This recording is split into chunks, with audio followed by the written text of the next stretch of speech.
As we all know, Nigeria is now battling with many challenges. And if I refer to them, I do so only to impress on our friends in the United Kingdom that we are quite aware of our shortcomings and are doing our best to address them. The 2015 general election in Nigeria is generating a lot of interests within and outside the country. This is understandable. Nigeria, Africa's most populous country and largest economy, is at a defining moment, a moment that has great implications beyond the democratic project and beyond the borders of my dear country. So let me say upfront that the global interest in Nigeria's landmark election is not misplaced at all, and indeed should be commended, for this is an election that has serious import for the world.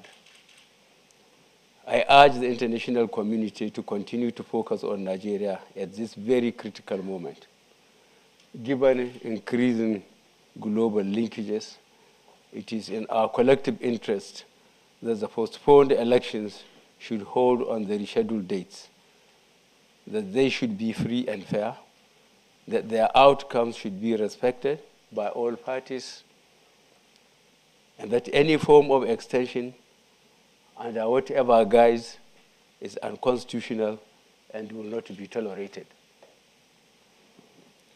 With the fall of the Berlin Wall in 1989, the dissolution of the USSR in 1991, the collapse of communism, and the end of the Cold War, democracy became the dominant and most preferred system of government across the globe.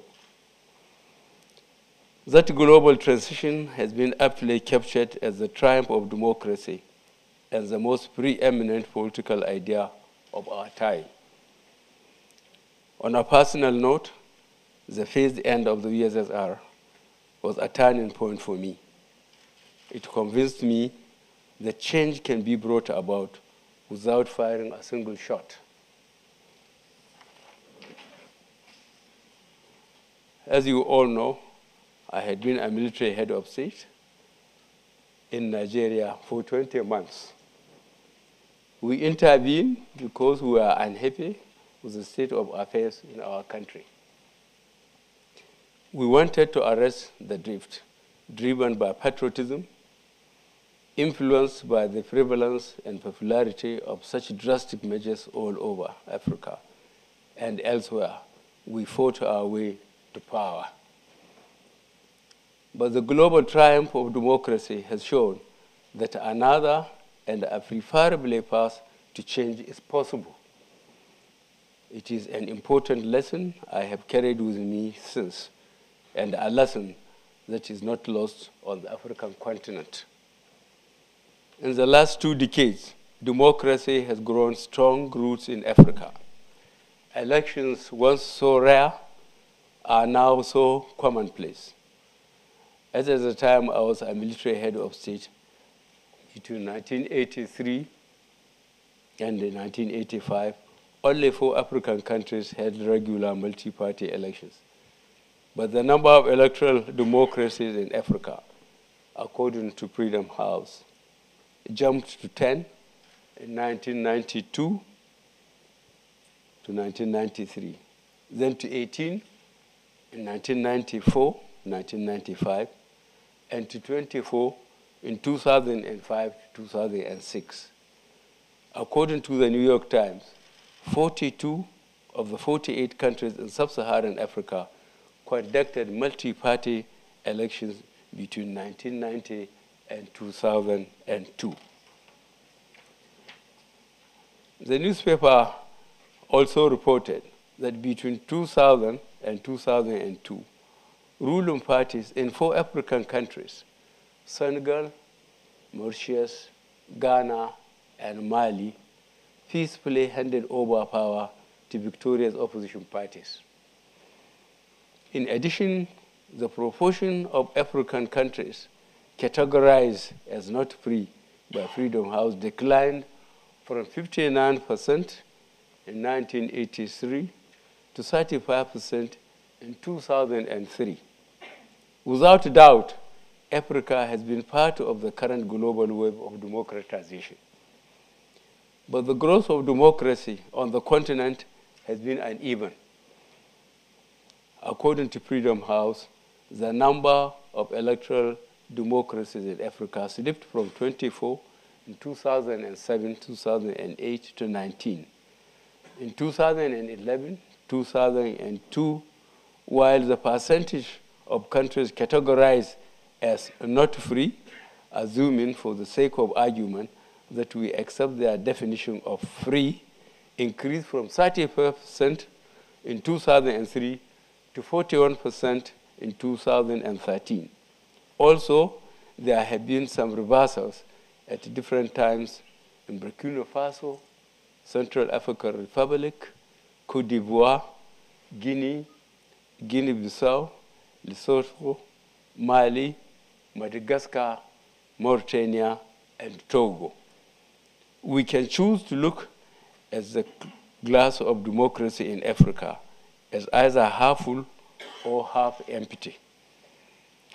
While you can't have representative democracy without elections, it is equally important to look in the quality of the elections and to remember that mere elections do not democracy make. It is globally agreed that democracy is not an event, but a journey. And that the destination of that journey is democratic consolidation, the state where democracy has become so rooted and so routine and widely accepted by all actors. With this important destination in mind, it is clear that though many African countries now hold regular elections, very few of them have consolidated the practice of democracy. It is important also to state at this point that just as with elections, a consolidated democracy cannot be an end by itself. I will argue that it is not enough to hold a series of elections or even to peacefully alternate power among parties. It is much more important that the promise of democracy goes beyond just allowing people to freely choose their leaders. It is much more important that democracy should deliver on the promise of choice, of freedoms, of security, of lives and property, of transparency and accountability, of rule of law, of good governance, and of shared prosperity.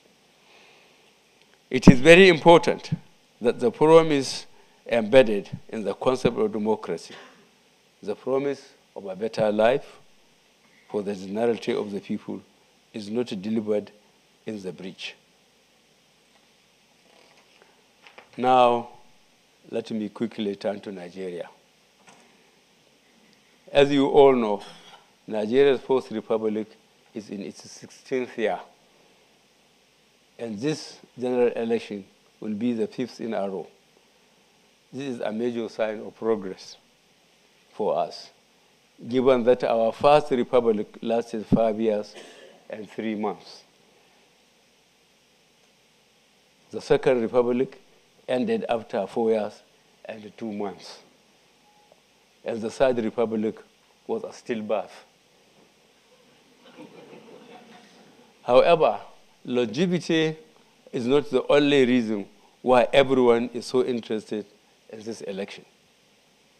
The major difference this time around is that for the very first time since transition to civil rule in 1999, the ruling People's Democratic Party, the PDP, is facing its stiffest opposition so far from our party, the All Progressive Congress, the APC. We once had about 50 political parties, but with no real competition. Now Nigeria is transitioning from a dominant party system to a competitive electoral policy, which is a major marker on the road to democratic consolidation. As you know, peaceful alternation of power through competitive elections have happened in Ghana, Senegal, Malawi, and Mauritius in recent times. The prospect of democratic consolidation in Africa will be further brightened when that eventually happens in our country, Nigeria.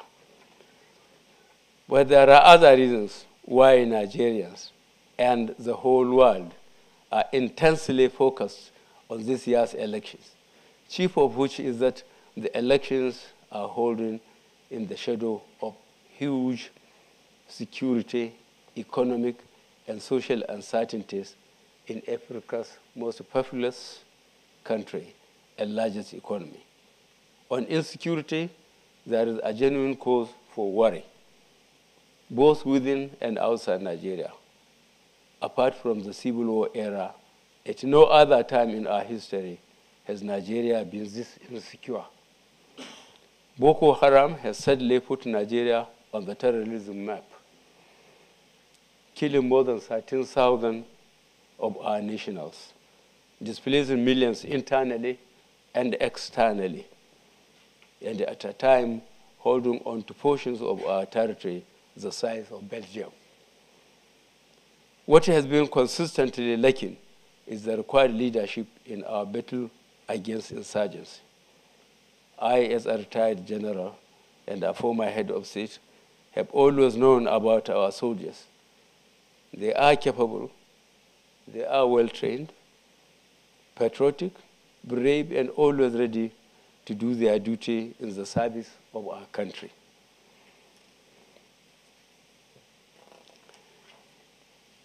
You can bear witness to the gallant role of our military in Burma, the Democratic Republic of Congo, Sierra Leone, Liberia, Darfur, and in many other peacekeeping operations in several parts of the world. But in the matter of this insurgency, our soldiers have neither received the necessary support nor the required incentives to tackle this problem.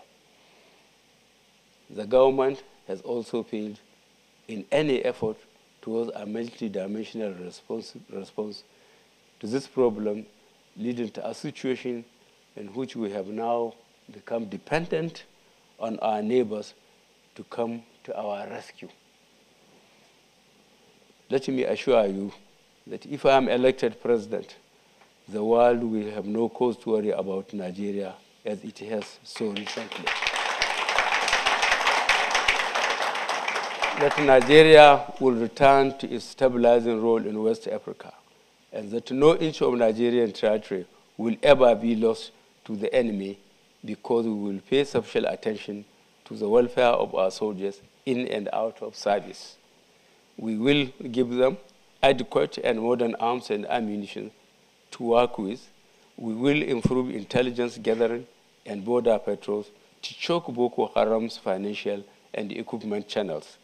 We will be tough on terrorism and tough on its root causes by initiating a comprehensive economic development plan, promoting infrastructural development, job creation, agriculture and industry in the affected areas. We will always act on time and not allow problems to irresponsibly fester. And I, Muhammadu Buhari, will always lead from the front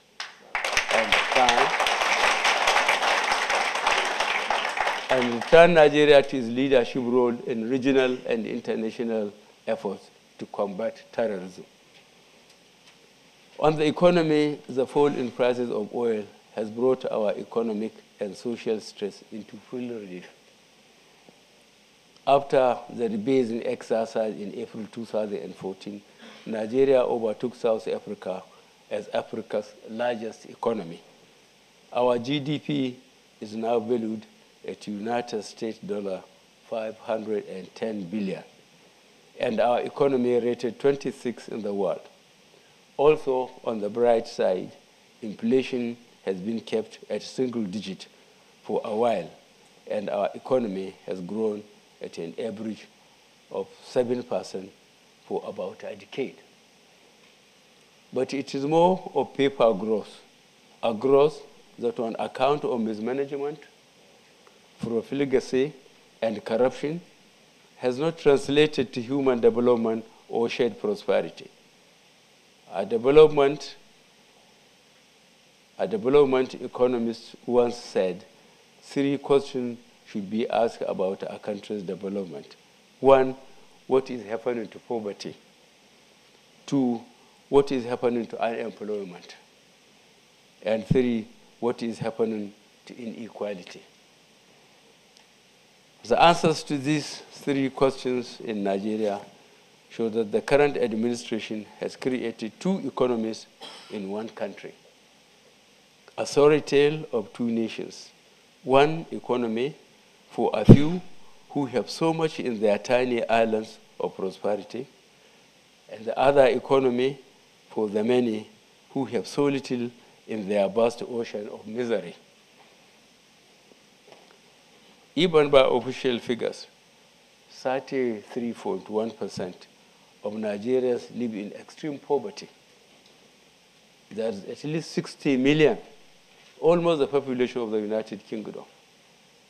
There is also the unemployment crisis, simmering beneath the surface, ready to explode at the slightest stress, with officially 23.9% of our adult population and almost 60% of our youth unemployed.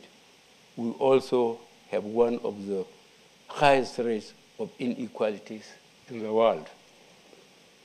With all this, it is not surprising that our performance on most governance and developmental indicators like MO Ibrahim Index on African governance and the UNDP's Human Development Index are unflattering, with fall in the prices of oil, which accounts for more than 70% of government revenues, and lack of savings for more than a decade of oil boom, the poor will be disproportionately impacted. In the face of dwindling revenues, a good place to start the repositioning of Nigeria's economy is to swiftly tackle 2 ills that have bloomed under the present administration: waste and corruption. And in doing this, I will, if elected, lead the way with the force of personal example. On corruption, there will be no confusion as to where I stand. Corruption will have no place, and the corrupt will not be appointed into my administration. First and foremost, we will plug the holes in the budgetary processes. Revenue-producing entities such as NNPC, Nigerian National Petroleum Corporation, and Customs and Excise will have one set of books only. Their revenues will be publicly disclosed and regularly audited. The institutions of state dedicated to fighting corruption will be given independence and prosecutorial authority without political interference. But I must emphasize that any war waged on corruption should not be misconstrued as settling old scores or a witch hunt. I am running for president to lead Nigeria to prosperity, not adversity.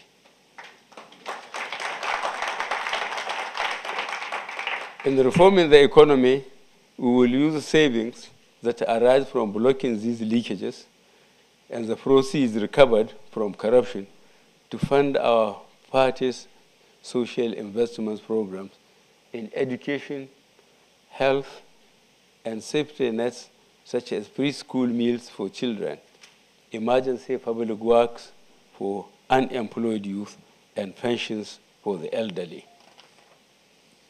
As a progressive party, we must reform our political economy to unleash the pent-up ingenuity and productivity of the Nigerian people thus freeing them from the curse of poverty.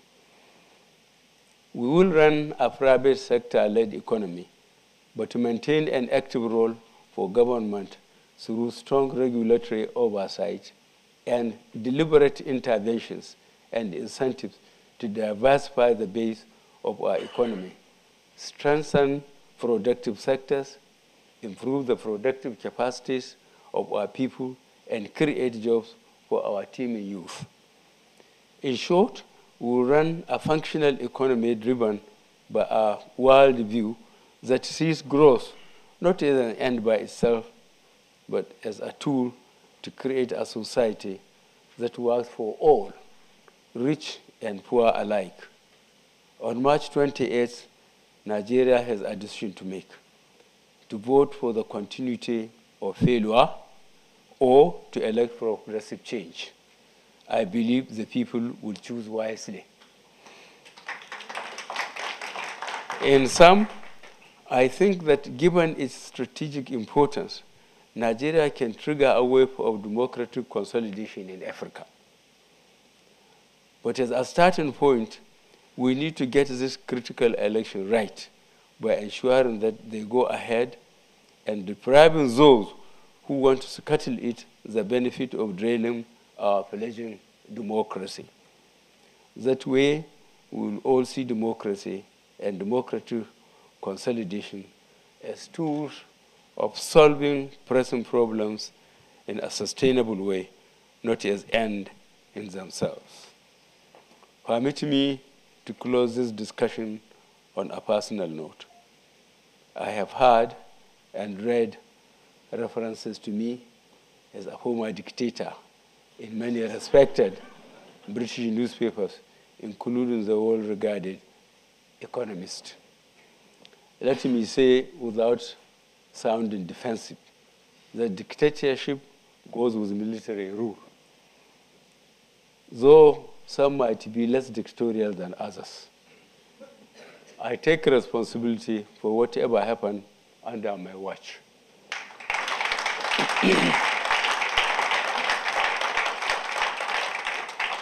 I cannot change the past, but I can change the present and the future.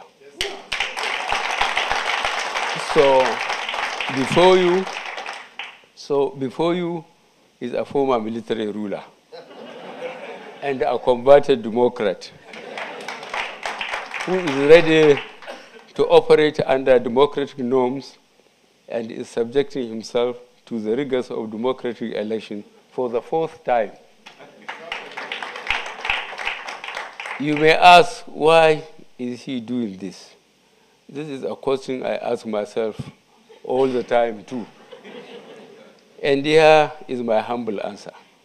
Because the work of making Nigeria great is not yet done. Because I still believe that change is possible, this time through the ballot.